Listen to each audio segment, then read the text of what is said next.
여러분 안녕하십니까? 오늘은 이거 뭐 수없이 얘기했는데도 불구하고 그냥 지나쳐 버리니까 어쩔 수 없는 얘기입니다. 우리가 감기가 걸리면 그냥 보통 얘기로 그렇죠. 약을 안 먹고 그냥 뻗팅기면 일주일이면 낫고, 약 먹으면 7일을 낫는다고 그래요. 그럼 얼핏 보면 일주일도 7일이고 7일이 일주일 아닌가? 그게 그거 아닌가? 그렇습니다. 그냥 내버려 두면 납니다. 우리 몸속에 자연 치유력이 알아서 그냥 이겨낸다는 겁니다. 근데 그걸 못 참고 그냥 쪼르륵 가가지고 주사를 맞죠. 그게 뭐냐 이게. 그게 항생제입니다.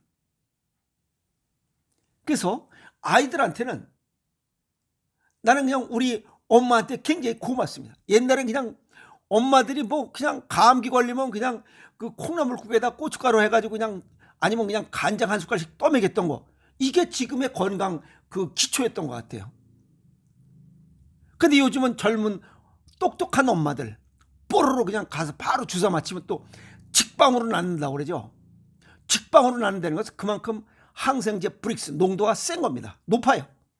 그러니까 농도가 높을수록 우리 몸은 직방으로 망가집니다.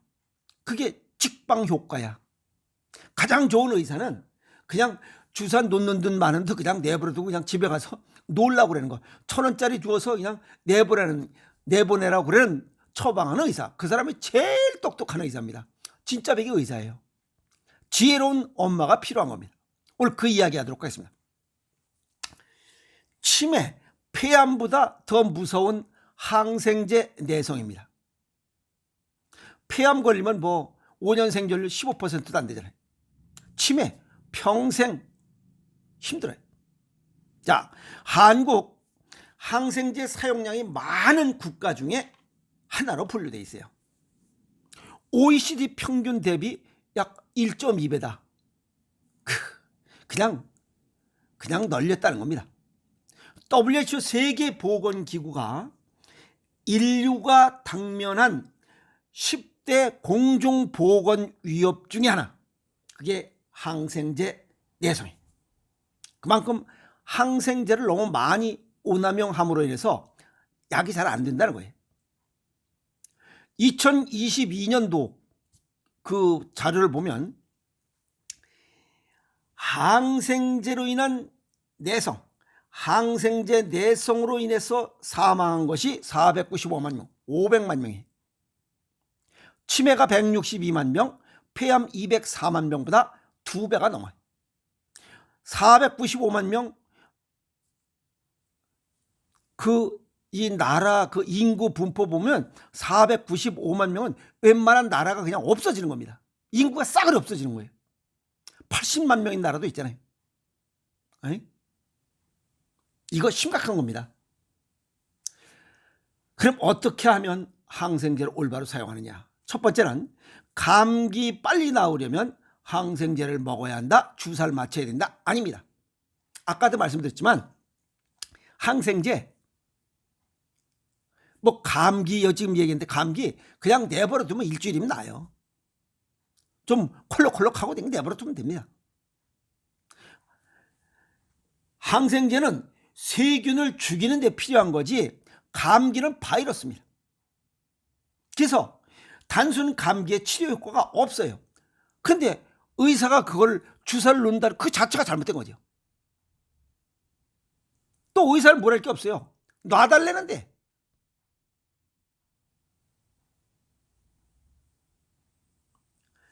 항생제는 세균 감염이 확실할 때만 써야 됩니다.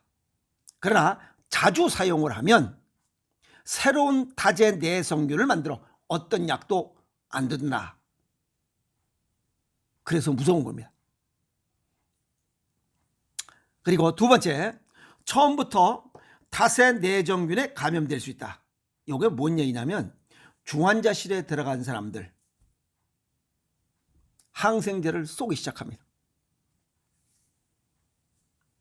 그리고 항생제 오남용, 이게 참 무서운 겁니다. 항생제 한 번 가서 감기 와서 감기 걸려서 딱 가면 쏘면 금방 낫고 쏘면 금방 맞고 그냥 웬만하면 뭐 조금만 염증이 있다면 가고 그게 아주 내성을 불어일으키는 거예요. 그래서 다제 내성균에 감염이 돼버린 거예요. 그러면 어떤 약도 안 들어요. 현존에는 최고 내성균 카바페넴 내성 장내세균 요게 자꾸만 증가된다는 거예요. 이런 인원이 증가된다는 거예요. 감염된 인원이. 그래서 질병관리청의 그 자료를 보면 이 카바페넴 내성 장내세균 그 수에 감염된 사람 보면 3548건. 이 사람들은 어떤 약도 안 듣는 거예요. 2018년도에 뭐 11,954건인데 2.6배가 증가됐어요. 그만큼 항생제를 많이 쐈다는 거예요. 어린 애들이 주로 많이 쐈다는 거예요. 이건 문제입니다. 또 어른도 냅다 가서 뭐 감기 조금 걸리면 콧물 비실비실 나오면 그냥 무조건 가서 주사 맞잖아요. 이거 아주 굉장히 잘못된 거예요. 꼭 필요할 때만 사용 원칙을 지켜야 된다라고 의사들이 얘기하고 있어요. 유럽의 그 스웨덴 같은 데 소아과 의사들은 어린 애들한테 항생제 주사, 감기 걸려서 주사 맞힌다 그러면 깜짝 놀라요. 뒤집어집니다. 아직도 그런 의사가 있고 그런 나라가 있느냐고. 그게 우리나라입니다.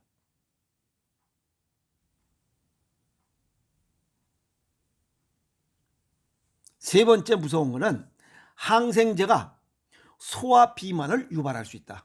야, 이거 참 심각한 겁니다. 소아 비만은 성인 비만의 원인입니다. 어른이 돼서 뚱땡이는 세포가 늘어나는 거예요. 이게 세포 하나가 뚱땡이지만 어린애들 비만은 세포 수가 뚱땡이 세포 수가 많은 거야. 어른 뚱땡이는 세포 하나가 비만한 거고 어린애들 비만은 뚱땡이 세포 이 숫자가 많은 거야. 그거는 어른이 돼도 살 뺄 수가 없습니다. 뚱땡이 그 세포가 많기 때문에. 서울대병원 가정의학과에서 어떤 연구를 했냐면 2008년도부터 2012년도까지 이 영유아 31,733명을 대상으로 항생제 투여가 이 소아 비만에 미치는 영향을 분석했어요. 그러면 뚱땡이가 될 수 있다는 걸 벌써 얘기 듣고 체크한 거 아니에요. 보니까 투여한 항생제 종류가 많을수록 이 병원 저 병원 돌아다니면서 항생제 주사를 많이 맞은 아이일수록 아주 똑똑한 엄마가 많을수록 그 얘기입니다. 두 번째는 투여 기간이 길수록 후딱하면 가서 그냥 항생제 주사를 많이 맞을수록 자주 맞을수록 그 다음에 항생제 투여 시기가 6개월 이내로 빠를수록 소아 비만의 위험은 발생하더라는 겁니다. 어려서부터 뚱땡이는 많이 먹는 것도 원인이 될 수 있지만 항생제를 많이 맞았다는 거예요. 성인 비만의 원인이고 이거는 성인이 돼도 살을 뺄 수가 없는 이러한 그 뚱땡이를 어려서 누가 똑똑한 엄마가 후딱하면 감기 걸리면 콧물만 나면 그냥 병원에 가서 항생제 주사 맞힌 똑똑한 엄마가 자식에게 줘야 될 가장 큰 유산이 뭐예요? 그게 건강인데 그 다음에 날래지 지혜와 지식과 위스덤 지혜를 줘야 되는데 그런 건 안 준 거예요. 문제입니다. 네 번째, 몸 상태가 좋아지면 항생제 복용을 중단한다. 그건 아닙니다. 의사가 처방한 대로 그 기간 동안은 다 치우라는 거예요. 약을 먹으라는 거예요.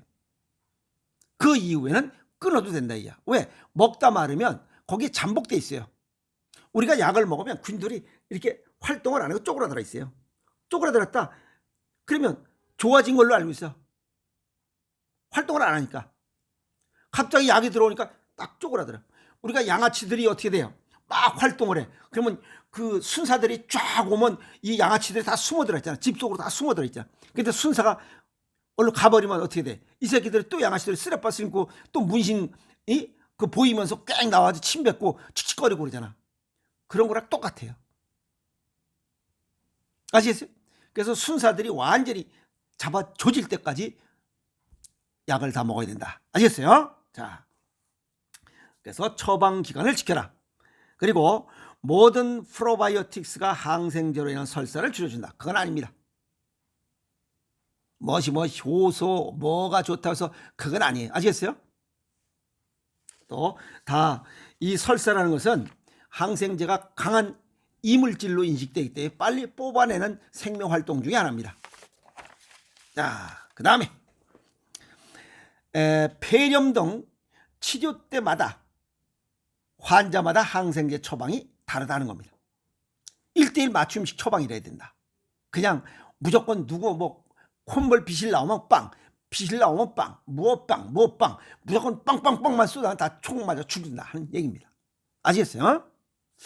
자, 그러면 동양의학적 소견을 정리하면 항생제가 필요한 이유는 아까도 말씀드렸죠. 급성병인 경우 세균에 감염됐을 때만 확실히 쏴야 됩니다. 감기나 열나고 콧물나고 하는 것은 호흡 관련된 곳에 바이러스에 감염된 거지 세균이 아니라는 거예요. 확실히 이해를 하셔야 됩니다. 아시겠어요? 그리고 세균이 생겼어. 서식하고 증가돼. 이거는 우리 몸 안에 염기가 부족하다는 겁니다. pH 농도가 7.3에 7.45가 안 된다는 거. 소변의 염기 농도를 재었을 때 0.9%가 안 된다는 거예요. 그러면 짭짤하게 먹어야 되는 거 아니에요. 신장 기능이 약해졌다는 거예요. 염기 조절 능력이 떨어졌을 때 이런 현상이 나타나요. 세균이 발생해. 그래서 소금의 효능에 보면 항균, 방부제 효과가 나옵니다. 그래서 세균의 생장 또는 세균의 성장을 억제한다 그래요. 그러면 짭짤하게 먹어야 되는 거 아니에요? 제가 어렸을 때 감기 걸리고 뭐 콧물 삐실삐실 하면 우리 엄마 그랬어요. 그냥 콩나물국에다 아니면 미역국에다가 그 조선간장 타가지고 그냥 먹이는 거야. 근데 또 먹고 나면 2, 3일이면 또 나아요. 아마 그렇게 해서 성장했던 제가 지금까지 아무 뭐 감기 없이 그냥 잘 그 살고 있는 그런 근본이 된 것 같아요. 그래서 감사한 마음을 갖는 거예요. 바닷물에 세균이 살 수 없잖아요. 짭조름하게 절이면 됩니다. 간장독에 빠져라, 소금에 절여라 하면 세균에 감염될 그 염려는 없습니다. 그러면 항생제 맞지 않아도 되잖아요. 소금이 천연 항생제 효과보다 더 낫지 않겠느냐는 생각을 저는 갖고 있습니다. 그래서 짜게 먹으면 항생제가 필요 없다. 그리고 부모가 건강상식을 공부해야 됩니다. 항생제는 좋은 나쁜 균만 죽인다 그게 아니고 좋은 균 나쁜 균 다 죽어 자빠집니다. 우리 몸속에 좋은 균이 많겠어요? 나쁜 균이 많겠어요? 좋은 균이 훨씬 많아요. 좋은 균이 85%, 나쁜 균이 15%야. 이게 세균총들이 균형을 맞춰서 지금 살고 있어요. 그런데 항생제를 쏴버리면 어떤 게 더 피가 많아요? 아주 쉽게 얘기해서 나쁜 균 15% 준 거 그러면 좋은 균 85%가 죽어. 왜 그 생각은 못해? 좋은 균도 15%만 죽는다고 그 생각하면 안 돼요.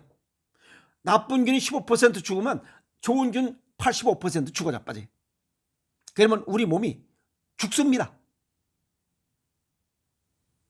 그래서 갓난 애기들 항생제 투여하고 뭐 아무 생각 없이 감기 해열 좀 열나면 그거는 부모가 똑똑해서 그래. 지혜롭지 못한 엄마가 그래서 애 잡는 겁니다.